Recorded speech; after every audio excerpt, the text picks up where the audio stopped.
Estamos direto da sala das comissões do Legislativo Caxiense para mais uma edição do Bate-Papo Parlamentar. E quem nos brinda com a sua presença é o vereador Rodrigo Beltrão, do PSB. Aqui eu de imediato saúdo. Vereador, uma honra tê-lo conosco. Minha saudação a ti, Fábio, e a todo o pessoal que nos acompanha, seja pela TV Câmara ou pelas redes sociais.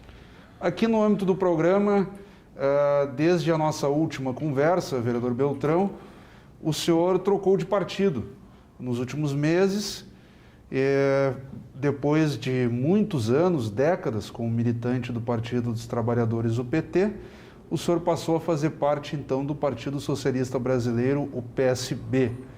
Eu gostaria de abrir, então, neste ponto, das implicações da sua troca de partido, se houve alguma mudança aqui na rotina como vereador por conta disso, como é que tem sido essa experiência desde a sua troca de partido dentro da chamada janela partidária que propiciou isso. O senhor preservou o seu mandato, mas hoje faz parte, então, da bancada do PSB aqui no Legislativo Caxiense, junto com os vereadores Edi Carlos Pereira de Souza, Alberto Meneguzzi e Wagner Petrilli.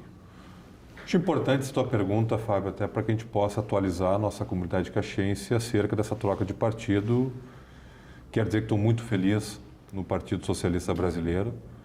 Fui muito bem acolhido e hoje aqui na Câmara temos a honrosa missão de formarmos a maior bancada da Câmara Caxiense. A maior bancada da história do PSB, que teve um crescimento sólido. Migrei para o PSB justamente para manter a minha coerência política, até porque, como vários ciclos que há na vida, os partidos também têm ciclos. Talvez aquele mesmo PT que eu me filiei não fosse na ocasião que eu me desfiliei, e vejo que o PSB, nesse momento, se encaixa historicamente numa responsabilidade importante em, junto com outros partidos, apresentar uma alternativa de centro-esquerda, que é um referencial que falta no país. Existe uma polarização que sufoca, no meu entendimento, o debate, e eu fui buscar uma força democrática que tem a sua origem histórica lá em 47, quando era esquerda democrática, depois teve uma história importante. E hoje o PSB é uma bancada importante, que tem atuado de forma exemplar no Congresso Nacional, e que aqui em Caxias do Sul acumulou experiência, teve um crescimento sólido e com muita honra compõe então essa bancada, que de forma significativa hoje tem um papel a contribuir com a comunidade caxiense. No âmbito do Legislativo, como vereador, nós sempre tratamos aqui no programa preferencialmente de projetos de lei, mas é muito legal também dar o retorno a quem nos acompanha quando esse projeto já prosperou, digamos assim, e se tornou lei, que é o caso de uma iniciativa sua, que tramitou por algum tempo aqui no Legislativo Caxiense, voltada a oficializar, digamos assim, nas vagas preferenciais de estacionamento, o grifo também para gestantes. Nós tínhamos ali pessoas com deficiências, idosos, e ficava muito a critério de cada estabelecimento ou repartição pública facultar ou não as gestantes. Era uma situação ali, como eu dizia, uma opção. Às vezes tinha, às vezes não, e o senhor oficializou. Parece um detalhe muito simplório, mas que transmite um fator simbólico interessante, vereador. Eu acho que, além da importância, da relevância do projeto em si, acho que a tua pergunta, tu trazer esse assunto, também nos abre a oportunidade de debater qual é o papel efetivamente do vereador. O vereador fiscaliza o executivo, intercede perante o executivo as demandas da comunidade, mas tem uma função precípua, fundamental, que é legislar. Nós não podemos legislar de uma forma que gere gastos para o Poder Executivo ou crie incumbências. No entanto, nós podemos legislar no sentido de aperfeiçoar a lei.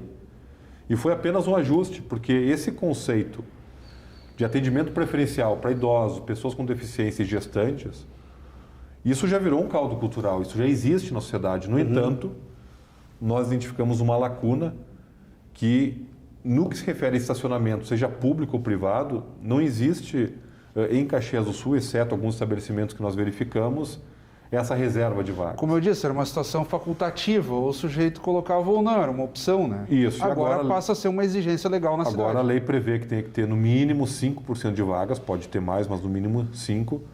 E essa mãe vai ter que comprovar tanto a gravidez ou depois a dependência de uma criança de 2 anos, até 2 anos. Até 2 anos, né?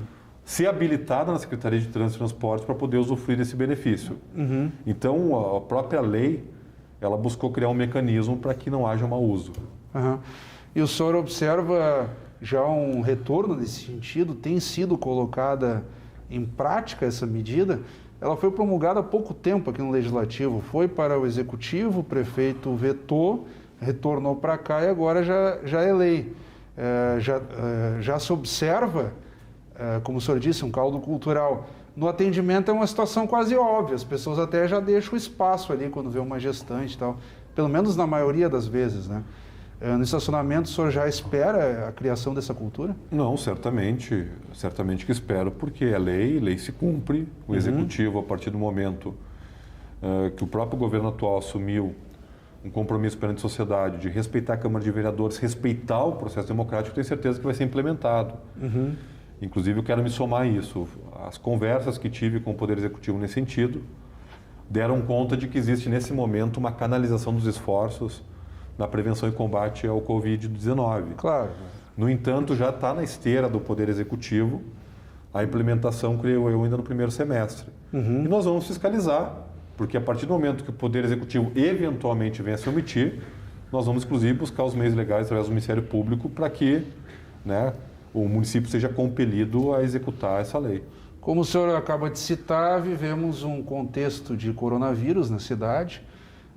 É sempre arriscado falar em números. Já tivemos óbitos, os casos tendem a aumentar nos próximos dias, até com a chegada de testes e o aprimoramento de pesquisas e verificações. Então, há toda uma adequação. Aqui na própria Câmara mudamos de espaço, estamos numa sala ventilada, devidamente com máscara. E o Legislativo tem se posicionado no sentido da fiscalização. Tivemos aqui uma série de eventos tratando da Secretaria da Saúde, medidas, dosagens, fornecimento de testes, de equipamentos de proteção individual, EPIs.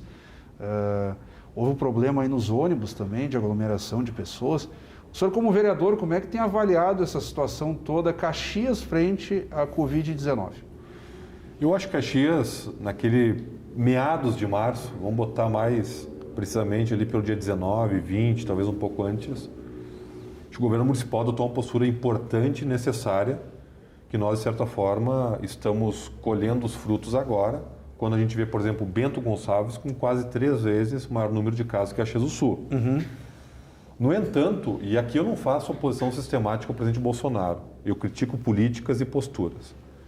E o presidente vaticinou de uma forma que não aconteceu, dizendo que seria uma gripezinha, um resfriadinho. Hoje nós vemos os números de óbitos crescendo de forma assustadora.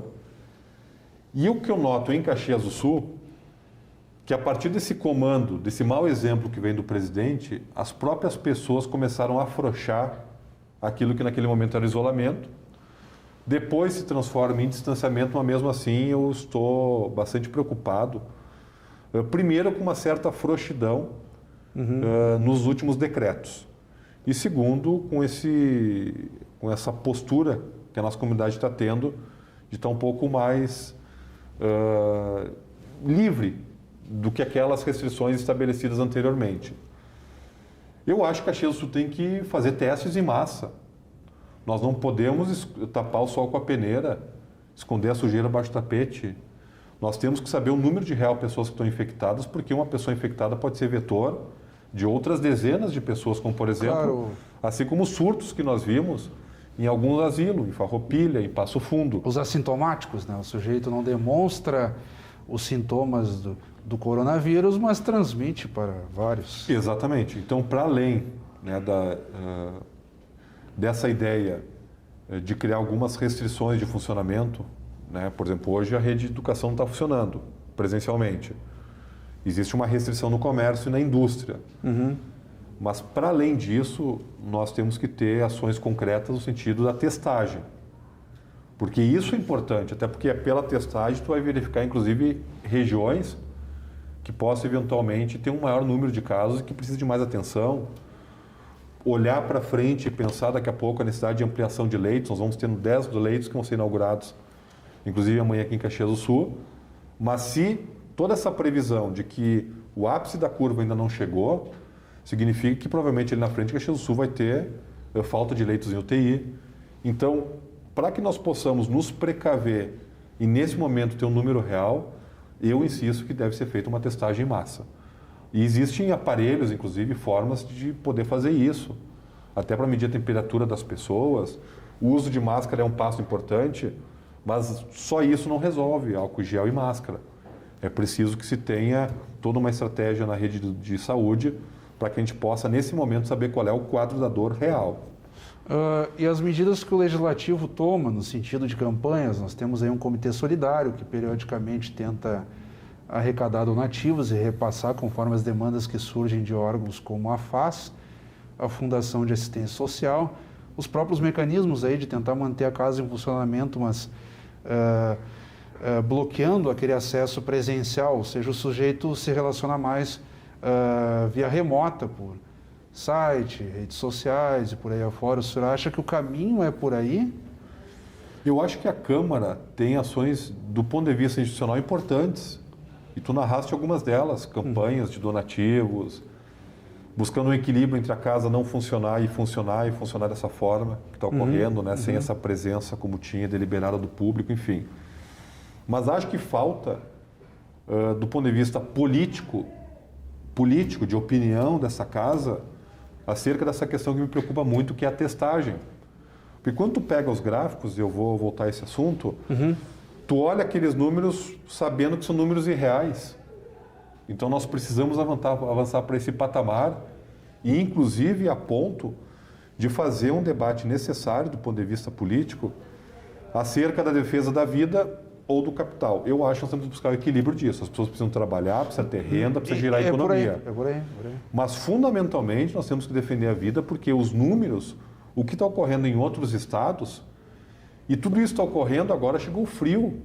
A gente sabe que no frio o vírus ele ganha uma resistência maior. Então, eu acho que precisa uma opinião política da Câmara, que nesse momento é difícil unificar, porque os próprios meios de comunicação caxienses fizeram algumas enquetes, onde existe uma divisão de opinião de vereadores entre um extremo de um isolamento total e um outro extremo de liberação total.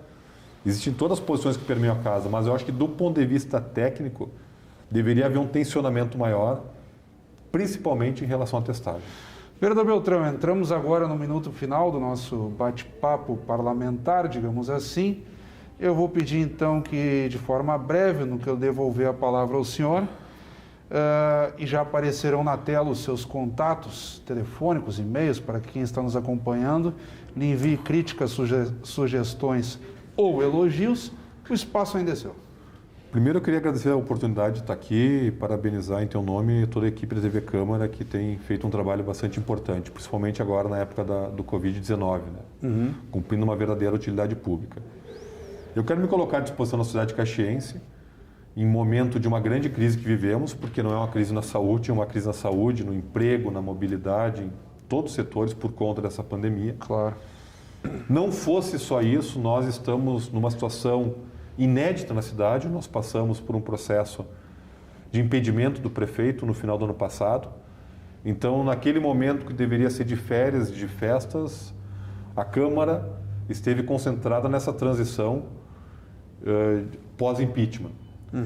Então, esse momento, mais do que nunca, necessita que a Câmara esteja aberta como um canal democrático para a nossa comunidade, que a Câmara possa efetivamente representar os anseios do povo perante o Poder Executivo. E, nesse sentido, quero colocar meu mandato à disposição. Nós sabemos que o papel fundamental que a Câmara tem em ser uma caixa de ressonância dos acontecimentos, dos reclames da sociedade. E hoje mesmo, apenas para dar um exemplo, nós debatemos a questão de um setor específico que está passando por grande dificuldade. Então, da mesma forma, quero me colocar à disposição de todos os setores e garantir que o nosso mandato tem um compromisso democrático com a nossa população e fazer com que essa crise ela tenha o menor efeito possível com o trabalho harmônico entre Câmara, Executivo e as nossas lideranças. Muito obrigado, vereador. Obrigado. Acabamos de conversar então com o vereador Rodrigo Beltrão, do PSB. Obrigado pela audiência. Até o nosso próximo encontro.